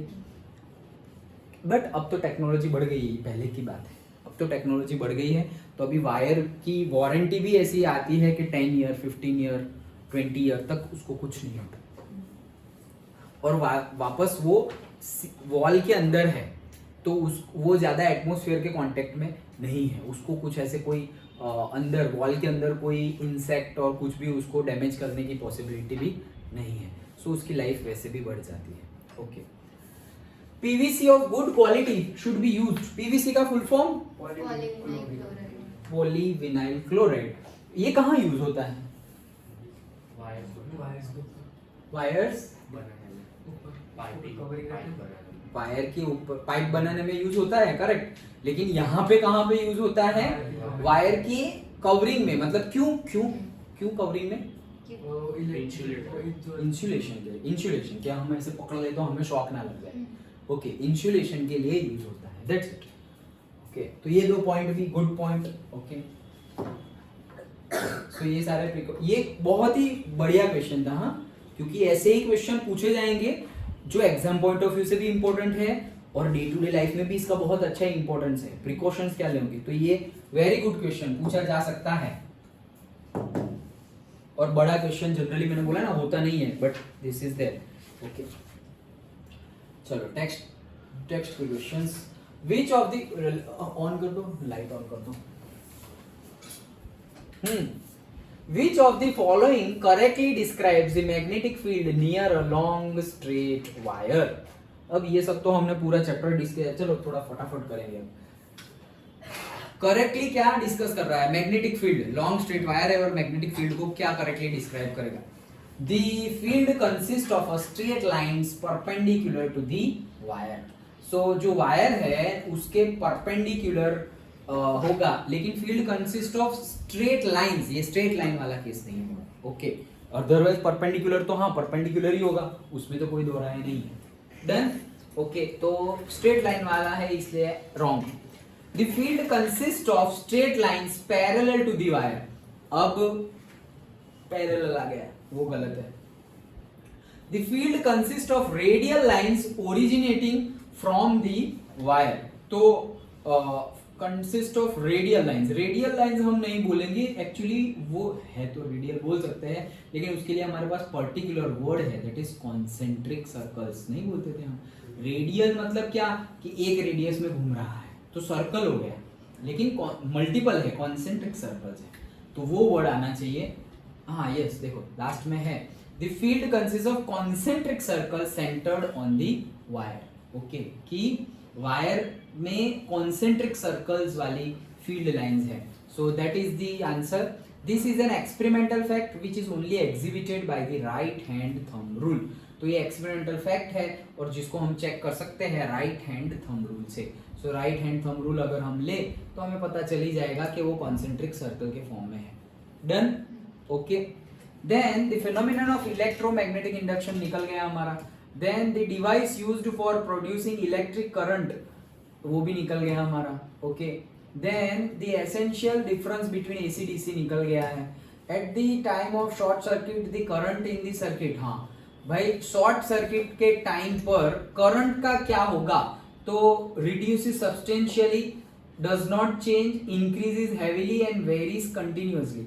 तो पहले दो तो ऐसे ही पता चल रहा है गलत है, क्योंकि कम कैसे होगा और चेंज नहीं होगा, शॉर्ट सर्किट होगा, उसका फिर कोई डैमेज ही नहीं होगा। फिर पहले दो तो ऐसे ही गलत है। इंक्रीज हेवीली सही बात है, एंड वेरीज कंटिन्यूअसली वो भी हो सकता है। देखो डी सरासर गलत, 100% गलत नहीं है, लेकिन उससे भी ज्यादा सही कौन सा है, सी, इंक्रीज हेवीली। बहुत ज्यादा बढ़ जाएगा तभी तो शॉर्ट सर्किट होगा। ओके, अदरवाइज अगर सिर्फ वेरी कर रहा है, जैसे हमारे घर पे कभी कभी तुमने देखा होगा कि अभी लाइट सही है फिर थोड़ी डीम हो जाता है, हम नहीं बोलते डीम लाइट, तो दैट डज नॉट मीन कि शॉर्ट सर्किट हुआ है, लेकिन करंट वेरी कर रहा है कि भाई 5 एम्पियर आ रहा है, अचानक से 4 एम्पियर हो गया, फिर वापस 5 एम्पियर, फिर वापस 4.5 हुआ, फिर वापस 5। तो यहाँ पे जो ग्लो हो रहा है बल्ब, उसका ग्लोइंग जो ल्यूमिनस है वो इंटेंसिटी क्या हो जाएगी, अप डाउन होती जाएगी। That does not mean short circuit.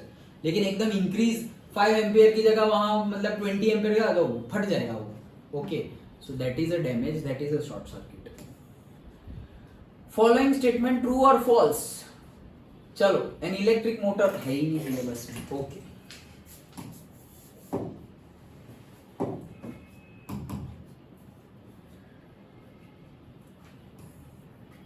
List the 2 methods magnetic, क्या list the 2 methods of producing magnetic field. हाँ, ये तो पूछा जा सकता है। वो लास्ट क्वेश्चन के लास्ट दो है क्या था उसमें, सी और डी। मतलब क्या है, पढ़ो। See the field at the centre. एक मिनट निकाल ही देता हूँ। अरे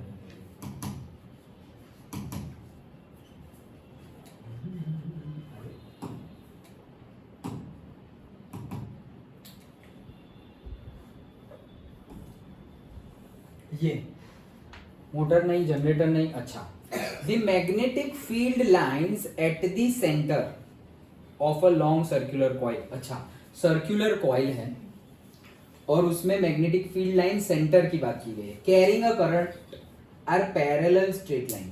इससे संबंध नहीं, क्या बोल रहे हैं, the magnetic field lines at the centre of a long circular coil, मतलब लॉन्ग सर्कुलर कॉइल है, उसके सेंटर में magnetic field current are parallel straight lines. Magnetic field lines, the magnetic field lines at the centre of a long circular coil carrying current, मतलब ऐसे गोल गोल गोल गोल गोल गोल coil है, solenoid नहीं, ऐसे concentric circle वाला नहीं देखा था हमने, वैसे कॉइल है. तो क्या बोल रहे हैं कि उसमें से करंट भी पास हो रहा है, तो मैग्नेटिक फील्ड लाइंस जो होगी, तो ये ट्रू है. डन. क्यों? 90 डिग्री पे होगी ना.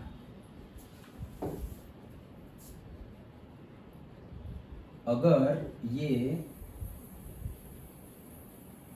कॉइल है, इसमें से करंट फ्लो हो रहा है, तो मैग्नेटिक फील्ड की डायरेक्शन क्या होगी?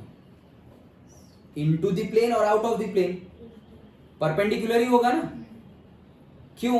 करंट की डायरेक्शन देखो, हम क्या कर रहे थे, करंट की डायरेक्शन में अंगूठा, तो सपोज ये करंट घूम रहा है ऐसे, यहां घूम रहा है ऐसे. डन. तो ये ऐसे घुमा दिया और फिर ऐसे बाहर आया. ओके. और सपोज ऐसे घुमाओ तो ऐसे, तो अंदर गया. समझ में आया? वैसे भी हमें पता ही है परपेंडिकुलर होता है. अगर मैंने बोला कि current is moving from this to this, तो ऐसे किया, तो ये डायरेक्शन, ये क्लॉकवाइज और एंटी क्लॉकवाइज जो हम बोलते थे, तो दैट इज परपेंडिकुलर, राइट. तो ये भी यहां पे क्या गिवन है, ये गिवन है, तो बोल रहे हैं कि मैग्नेटिक फील्ड लाइंस कैसी होगी, तो परपेंडिकुलर ही होगी. और परपेंडिकुलर होगी तो क्या होगी, स्ट्रेट लाइन में ही होगी. डन. ओके. देखो कंसेप्ट वाइज है सारे क्वेश्चन, ऐसा नहीं है कि कोई डेफिनेशन बेस्ड है. And the wire with green insulation is usually a live wire, तो गलत है. लाइव वायर कौन सा होता है? रेड होता है. ग्रीन किसके लिए होता है? अर्थिंग के लिए. That's it. तो सी था हमारा ट्रू और डी था हमारा फॉल्स.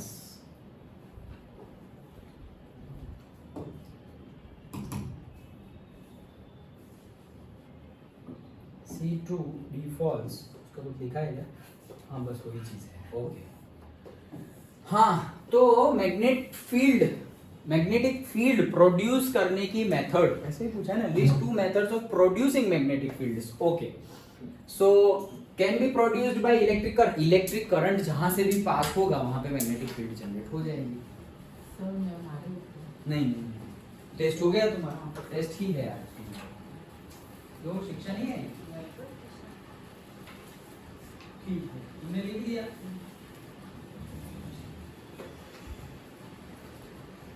कब हुआ तुम्हारा? ठीक. बंद कर देना. हाँ हाँ बंद.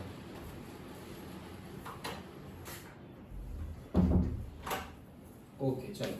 तो इलेक्ट्रिसिटी पास होगी तो मैग्नेटिक फील्ड तो जनरेट होने ही वाली है. तो स्ट्रेट कंडक्टर में से, सर्कुलर लूप में से और सॉलिडॉइड में से कहीं से भी देखो, स्ट्रेट कंडक्टर में से इलेक्ट्रिसिटी पास करे तो मैग्नेटिक फील्ड जनरेट होगी जिसकी डायरेक्शन होगी क्लॉकवाइज या एंटी क्लॉकवाइज, क्योंकि परपेंडिकुलर. फिर अभी जो हमने क्वेश्चन देखा वैसे सर्कुलर लूप में से करंट पास होगा तो भी मैग्नेटिक फील्ड जनरेट होगी जिसकी डायरेक्शन होगी क्या, स्ट्रेट, परपेंडिकुलर ही होगी, बट से वो दे आर पैरेलल लाइंस होगी, जो अभी लास्ट क्वेश्चन देखा वो.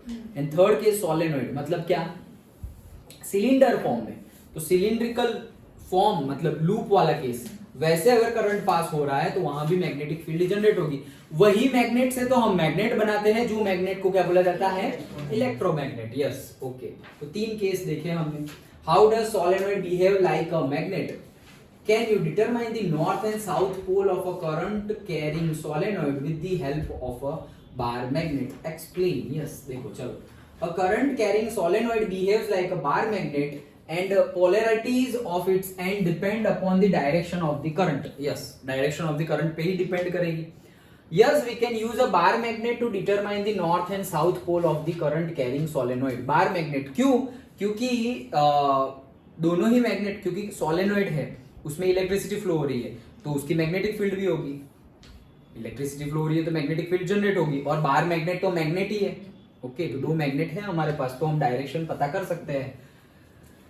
सो मैग्नेट टू डिटरमाइन, वही कैसा हाँ या ना बोलना है। In order to determine poles of a current carrying solenoid, place it in a brass hook and suspend it with a long thread so that it can move freely in a horizontal plane। मतलब क्या किया, वो horse का शू वाला case था, वैसे क्या किया, ये सोलेनॉइड है उसको एक थ्रेड से लटका दिया हमने।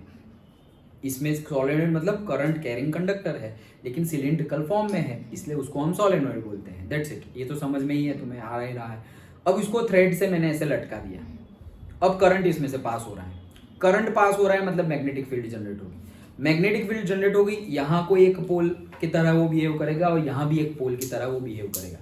मेरे पास मैग्नेट है, नॉर्थ पोल लेके आऊंगा, ये भी नॉर्थ है तो क्या करेगा, रिपल्शन करेगा, तो नॉर्थ नॉर्थ लाया तो ये ऐसे करके घूम जाएगा, और नॉर्थ और साउथ लाया तो थोड़ा बहुत नज़दीक भी आ जाए। नज़दीक ले जाना नहीं है, जैसे ही नज़दीक जाने जाए तो खींच लेना है, हमें चेक क्या करना है, रिपल करे। तो नॉर्थ ले जाओ और यहाँ ऐसे रिपेल किया मतलब समझ लो कि ये नॉर्थ है। Done, simple. Bring the north pole of a bar magnet near one of its end if that end of the solenoid move towards the bar magnet must be the south pole. ये वही चीज है, wording में लिखना है। डन। In short दो magnet तुम्हें गिवन है और बोले कि भाई पता करो नॉर्थ कौन सा और साउथ कौन सा। एक का पता है तुम्हें, दो मैग्नेट तुम्हें गिवन है, एक का तुम्हें पता है कि ये नॉर्थ है और ये साउथ, ये मैग्नेट है इसका पता है तुम्हें कि ये नॉर्थ है और ये साउथ है। अब मैं बोल दिया कि ये दूसरा मैग्नेट लिया है, बताओ कि ये नॉर्थ है या ये नॉर्थ है। तो भाई ये नॉर्थ है और ये साउथ है, मैं यहाँ ले गया, ये चिपक गया, दैट मीन्स ये क्या है, साउथ है। और ये अगर रिपेल कर गया तो ये भी नॉर्थ है और ये भी नॉर्थ है। That's it, simple case. Done. तो वही पूछा है। When the force experienced by the conductor placed in a magnetic field largest, मतलब कि ये जो फोर्स है वो कब लार्जेस्ट होगा, तो एक्सपीरियंस्ड वो लार्जेस्ट कब होगा, when current in the conductor is perpendicular to the magnetic field. Current जो है वो मैग्नेटिक फील्ड के क्या होगा, पर ये तो हमने कंसेप्ट कर रहे थे तब भी देखा था, एग्जैक्टली परपेंडिकुलर होगा तब ही मैग्नेटिक फोर्स लार्जेस्ट होगा। अदरवाइज ऐसा नहीं है कि थोड़ा बहुत भी अगर परपेंडिकुलर ना हो, सपोज 80 डिग्री है तो भी मैग्नेटिक फोर्स तो लगेगा लेकिन उतना ज्यादा नहीं लगेगा। मतलब करंट की डायरेक्शन ये है, मैग्नेटिक फील्ड की डायरेक्शन है, तो एग्जैक्टली 90 डिग्री है तो ये मैक्सिमम मिलेगा, लेकिन ये ऐसा है, मैग्नेटिक फील्ड की डायरेक्शन ऐसी है और करंट ऐसे है, तो ये बीच का एंगल सपोज 80 डिग्री है, 90 डिग्री नहीं है, तब भी मैग्नेटिक फोर्स लगेगा, वही डायरेक्शन में लगेगा, बट उसकी इंटेंसिटी कम होगी। Okay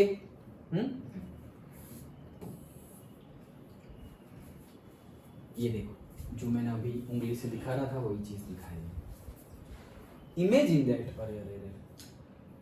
that you are sitting in a chamber with your back to one wall, okay, an electron beam moving horizontally. ये क्या डायरेक्शन आया फिर से, चलो देखते हैं जो भी हो। N electron beam moving horizontally from back wall towards the front wall. तुम वहां बैठे हुए हो, जैसे वो 4 लोग बैठे हुए वैसे बैठे हुए हो, ओके। वहां से इलेक्ट्रॉन बीम आ रहा है, इलेक्ट्रॉन बीम मतलब बहुत सारे इलेक्ट्रॉन एक लाइन में ऐसे भाग रहे हैं, तो वहां से कौन सी डायरेक्शन में भाग रहे हैं, फ्रंट वॉल की तरफ, पीछे से फ्रंट वॉल की तरफ, okay. Is deflected by a strong magnetic field to your right side. तो ये सारे आ रहे थे ऐसे भागते भागते और मैग्नेटिक फील्ड आई और कहां चले गए, सारे के सारे ऐसे चले गए, आ रहे थे ऐसे और चले गए वैसे, राइट हैंड साइड में। समझ में आ रहा है question, okay. What is the direction of the magnetic field, देखो पूछने का तरीका देखो, वही कंसेप्ट है।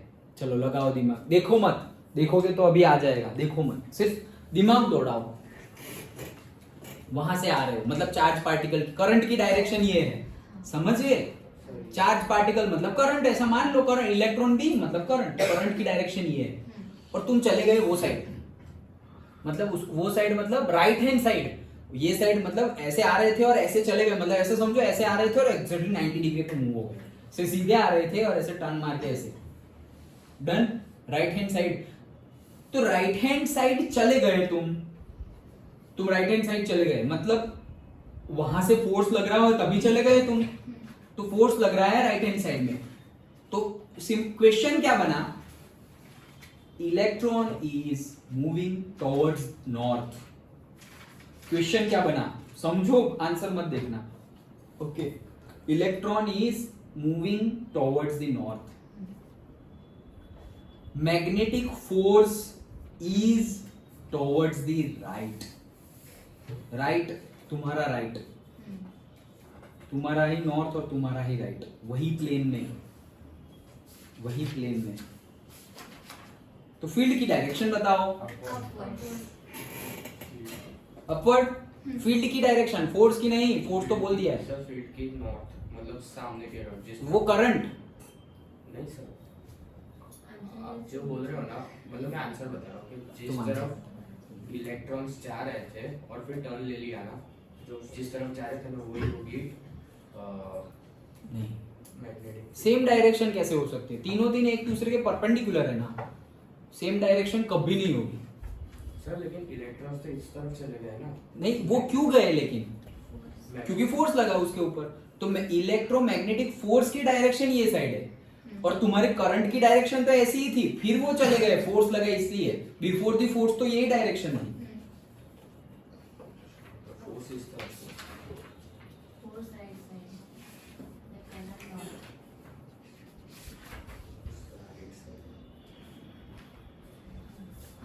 Upward, upward.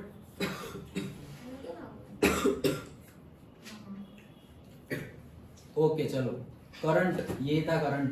ओके, तो ये करंट गया नॉर्थ में, फिर क्या था, ये वेस्ट फोर्स। फोर्स तो कहाँ है, ये तो ऊपर है, ऊपर से ये ऐसे कर आ गया सेम प्लेन, मैंने बोला था सेम प्लेन में होगा। तो ये गया और ये आ गया, कहाँ आ गया, ये राइट हैंड साइड में आ गया, अपवर्ड। समझ में आ गया ना। देखो तो क्या बोल रहे हैं, force on the electron direction, तो इलेक्ट्रॉन की डायरेक्शन। अब देखो इन्होंने वॉल और उसके केस में आंसर लिखा हुआ है, लेकिन तुम्हें पता करना तो आ गया। ओके, अब क्या बोल रहे हैं, कहां गए, what is the direction of the magnetic field. तो for reference see the figure A and B, figure A है, ओके, ये बैक वॉल है, तो इलेक्ट्रॉन की डायरेक्शन ऐसे है, ओके, एंड कन्वेंशनल करंट की डायरेक्शन ऐसे है, यस। तो देखो यहाँ पे आंसर क्या आया, इलेक्ट्रॉन की डायरेक्शन होगी, तो हमारी कन्वेंशनल करंट की डायरेक्शन क्या है, पॉजिटिव टू नेगेटिव। डन। ये थोड़ा और ट्रिकी बनाया है, उसको बाद में देखते हैं, ओके, वो ट्रिकी वाला बाद में देखते हैं। देन दूसरा ये है, the direction of the conventional current is opposite to the direction of motion of the electron. Last chapter electricity हमने देखा था, याद हो तो, फर्स्ट पेज पे ही है टेक्स्ट बुक के, कि हम क्या लेते हैं, direction of current positive to negative, लेकिन एक्चुअल केस में क्या होता था, नेगेटिव टू पॉजिटिव, लेकिन पहले से ऐसे लेते आ रहे हैं, तो अभी भी हम वैसे ही ले रहे हैं। याद आया। तो हमने करंट की डायरेक्शन क्या ली कि टॉवर्ड्स ऐसे जा रहा है, तो हमने ऐसे ले ली, लेकिन एक्चुअल में वो एक्चुअल केस की बात कर रहे हैं कि अगर इलेक्ट्रॉन मूव कर रहे हैं नॉर्थ में, मतलब एक्चुअली हमारा करंट कहाँ फ्लो हो रहा है, साउथ में। वैसे वो लोग ऐसा बोल रहे हैं, okay. So opposite, then applying Fleming's left hand rule, we can find that when middle finger points in the direction of the current, the thumb points in the direction of the force, and forefinger points downward, giving the direction of the magnetic field. मतलब कि अब देखो ये कैसा था, ऐसे था हमारा आंसर, ऐसे था, करंट यहाँ होगा, फोर्स यहाँ होगा, राइट हैंड साइड गए तो अपवर्ड आता था हमारा, राइट, अपवर्ड आता था ना, अभी तो तुम बोले अपवर्ड्स, लेकिन अगर करंट की डायरेक्शन वो साइड हो, बैकवर्ड, लेकिन ये तो राइट ही जा रहा है, ये तो राइट ही जा रहा है, तो इसको ऐसे घुमाना पड़ेगा, ऐसे,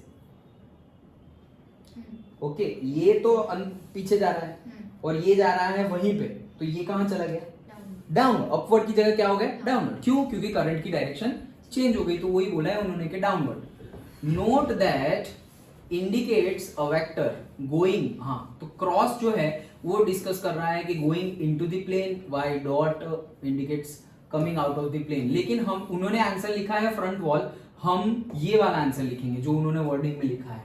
कहाँ गया, the four finger points toward the downward giving the direction of the magnetic field, हम ऐसे लिखेंगे, ये जो आंसर है वैसे लिखेंगे, के डाउनवर्ड डायरेक्शन में मैग्नेटिक फील्ड होगी। सो इन्होंने कैसे शो किया है, देखो कि फोर्स की डायरेक्शन ऐसी है और करंट की डायरेक्शन डाउनवर्ड है, तो करंट की डायरेक्शन उन्होंने डाउनवर्ड दिखाई गई है। क्यों? Current in the middle finger, तो हम उन्होंने ऐसे दिखाया है, ऐसे। तो अगर ऐसे करेंगे करंट डाउनवर्ड, ओके, और ये ऐसे मैग्नेटिक फोर्स ऐसे, तो फिर ये कहाँ चला जाएगा? Into the plane, magnetic field into the plane. But ऐसा क्यों किया इन्होंने? backwall, an electron beam moving horizontally from backwall towards the front wall, okay, is deflected by a strong magnetic field towards the right। तो current ऐसे जा रहा था लेकिन ऐसे की जगह ऐसे जा रहा है और फिर ऐसे हो जा रहा है, ओके। सर मतलब का आंसर क्या है? Front wall. उन्होंने आंसर लिखा है फ्रंट वॉल सर ऐसे। तो मैंने वो किया था, मतलब पहले करंट ऐसे जा रहा था। नहीं, करंट एक्चुअली ऐसे जा रहा है।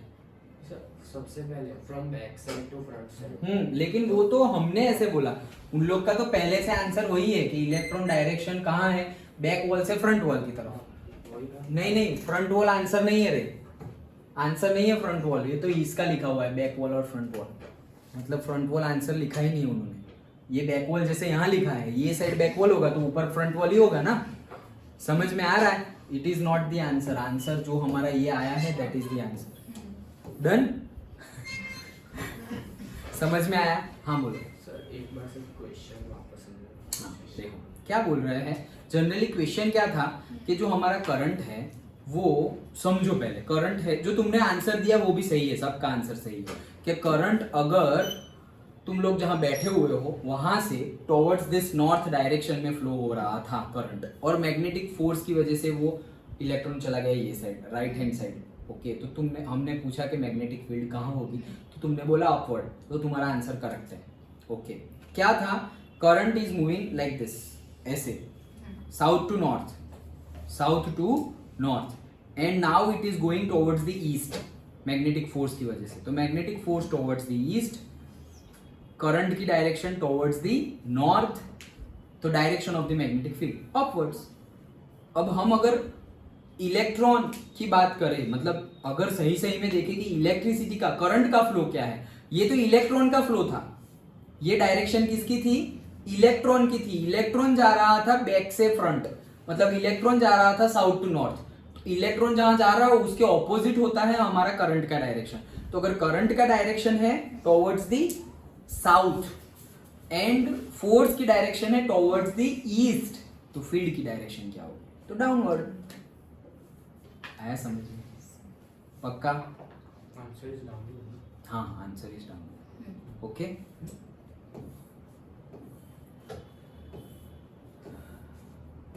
Draw the label diagram of an electric motor नहीं है, okay?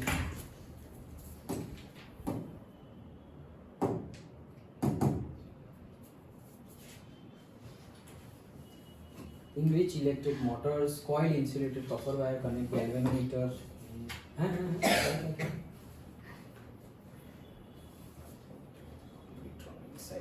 यस, ये तो है। क्या है देखो, a coil is insulated, a coil of insulated copper wire is connected to a galvanometer. Galvanometer shows the deflection while there is a current and while there is a magnetic field, both. magnetic field तो compass जैसा ही है, but current pass हो रहा है तो भी वो galvanometer क्या करेगा? डिफ्लेक्शन देगा। So what will happen if the bar magnet is pushed into the coil? मतलब coil में बार मैग्नेट क्या कर रहा है? pushed into। ये नहीं है कंसेप्ट। क्यों? क्योंकि ये कंसेप्ट किसका है? करंट इंडक्शन, इलेक्ट्रोमैग्नेटिक इंडक्शन का कंसेप्ट है, मतलब करंट जनरेशन का। लेकिन ये बता दूं क्या था? हमारा सोलेनोइड था, ये सोलेनोइड है हमारा। अब ये हमारा बार मैग्नेट है, ये सोलेनोइड है, लेकिन इसमें से करंट प्रोड्यूस हो रहा नहीं है, मतलब करंट पास नहीं हो रहा है, सिर्फ वायरिंग लगी हुई है, करंट नहीं पास। ये हमारा क्या है? मैग्नेट। तो ये मैग्नेट को अगर मैं आगे पीछे ऐसे ले जाऊं, ओके, तो यहाँ पर करंट प्रोड्यूस हो जाएगा। वो कंसेप्ट है इलेक्ट्रोमैग्नेटिक इंडक्शन, बट है नहीं हमारे केस में, okay. Two circular coils A and B placed close each other. Current coil A is changed. Will some current induced नहीं है, ओके चलो then state rule determine magnetic produced around क्या क्या क्या क्या क्या Fleming left hand right hand सब आ गया तो नो ये हम देख लेते हैं। देखो magnetic field produced around a straight conductor carrying current, वो हमने पहले सबसे देखा राइट हैंड वाला। करंट ये साइड जा रहा है, अंगूठा वहां पे जब डायरेक्शन में मोड़ो वो डायरेक्शन मैग्नेटिक फील्ड की डायरेक्शन है। So right hand thumb rule, then Fleming का लेफ्ट और फ्लेमिंग का राइट। तो फ्लेमिंग का लेफ्ट हैंड रूल हमने देख लिया है, किसकी लिए होता है, करंट फील्ड एंड फोर्स के लिए, दैट्स इट। और थर्ड वाला सिलेबस में नहीं है, इलेक्ट्रोमैग्नेटिक इंडक्शन का है। Underlying principle working electric generator, short circuit, an electric short circuit takes place when the live wire and the neutral wire of the electric, ये हमने कंसेप्ट कर रहे थे तब भी देखा था। बहुत सारे कंडीशन से शॉर्ट सर्किट हो सकता है, एक के भाई न्यूट्रल वायर और से लाइव वायर क्या कर दे, एक दूसरे को एक्सीडेंटली कनेक्ट कर दे। दूसरा लोड बहुत ज्यादा वेरी कर रहा हो, अचानक से लोड बढ़ जाए वो, ओके तो वो सब चीजें हमने देखा था। अर्थिंग सही सही ना हुई हो वो। So short circuit touches the electric directly indirectly. This occurs when the plastic insulation of the wire gets torn or there is a fault in the electrical appliances. Electrical appliances में fault हो जाए तो भी, देखो point wise लिख दो, electrical appliances में fault हो जाए तो भी होगा। अचानक से सप्लाई वोल्टेज सप्लाई करंट में इंक्रीज हो जाए तो भी प्रॉब्लम हो जाएगी। देन एक्सीडेंटली लाइव वायर और न्यूट्रल वायर टच हो जाए तो भी प्रॉब्लम हो जाएगी। अर्थिंग का केस भी लिख दो, ओके कि अर्थिंग के केस में जनरली क्या होगा कि अगर अर्थ वायर से भी लाइव वायर टच हो गया तो सारा का सारा करंट अर्थ में चला जाएगा, तो हमारे अप्लायंसेस शॉर्ट सर्किट नहीं होगा लेकिन अप्लायंसेस बंद हो जाएंगे, चलेंगे ही नहीं, तो शायद फ्यूज भी हो जाए, मतलब अप्लायंसेस फ्यूज हो जाए, फिर जब चालू करो अच्छे से तो भी चालू ना हो। समझ में आ रहा है? चांसेस कम है उसके फ्यूज हो जाने के, लेकिन हो सकता है। फंक्शन ऑफ अर्थ वायर देख लिया है हमने, why it is necessary to earth metallic appliances, ना करेंगे तो उससे भी करंट हमें लग सकता है। जैसे कि फ्रिज में है तो करंट लगता है, तो कभी कभी फ्रिज को हम पकड़ते हैं तो हमें भी थोड़ा बहुत शॉक लगता है, ओके तो अगर मतलब उसका मीनिंग क्या है, फ्रिज जो एडाप्टर से सॉकेट से लिया गया है वहां पे अर्थिंग सही नहीं है। अगर वहां से अर्थिंग सही होता तो ज्यादा करंट या कम करंट कुछ भी होता, मतलब कम से तो कुछ नहीं होगा, ज्यादा करंट होगा तो वो अर्थ में चला जाता और फ्रिज में नहीं आता। यहाँ पे ज्यादा करंट फ्रिज में ही फ्रिज में जा रहा है, क्यों? क्योंकि यहाँ से अर्थिंग अच्छे से नीचे गया नहीं है। डन, तो ज्यादा करंट जा रहा है, मतलब 15 एम्पियर देना है फ्रिज में और वहां जा रहा है 15.1 15.5, तो वो 0.5 0.2 वाला झटका हमें लगेगा। Done, okay that is the case, okay मैंने सोचा नहीं था कि इतना टाइम लेगा, मुझे नेक्स्ट चैप्टर स्टार्ट करना था, कोई बात नहीं कल करेंगे, ओके कल करें 6:30 कल करें ना, ठीक है। तो इसी के साथ ये चैप्टर कंप्लीट होता है, इसकी नोट्स में भेज दूंगा और मोस्ट प्रोबेबली अभी भेज दूंगा। एंड क्या बोल रहा था मैं कि ये वीक इसका टेस्ट होगा, ओके सब लोग आ गए हैं, 3 6 7 8 9 10 सब लोग ही है, ओके तो इस वीक इसी का टेस्ट होगा। आज ट्यूसडे है, अच्छे से पढ़ना शुरू कर देना। इस वीक हाँ कल भी तो बताया था, ओके तो इसी चैप्टर का टेस्ट है तो अच्छे से पढ़ना शुरू कर देना, ठीक है। तो इसी के साथ हमारा फिजिक्स भी कंप्लीट होता है। नाउ केमिस्ट्री का एक और बायो का एक चैप्टर बाकी है। डन, और कुछ तो बाकी नहीं है ना, कुछ छूट नहीं रहा है ना, तो एक चैप्टर केमिस्ट्री एक चैप्टर बायो का बाकी है, 2 चैप्टर बाकी है साइंस के, एक चैप्टर बाकी है मैथ्स का, फिर हम इंग्लिश पे हल्ला बोल करेंगे और लास्ट में हम एसएस पे हल्ला बोल करेंगे। कोई जाने वाला है दिवाली में? इसको बंद करो पहले।